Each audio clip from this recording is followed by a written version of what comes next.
The Nigerian Civil Aviation Authority, NCAA, has exposed popular prophet TB Joshua, who allegedly denied he owned a private jet. According to a recent information released to Sahara Reporters by NCAA, TB Joshua owns the most expensive private jet in Nigeria. He reportedly took possession of the expensive Gulfstream G550 aircraft back in April 2015, a few months after his megachurch collapsed in Ikotun Egbe suburb of Lagos. Registered as Synagogue of Nations, the jet was purchased choosing the Bank of Utah trustee as the front for purchasing the jet.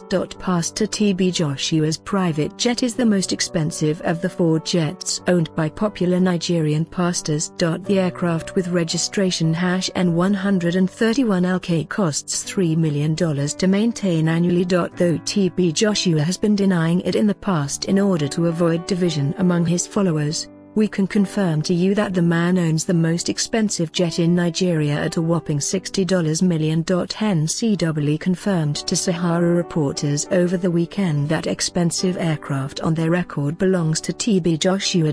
Congrats to him.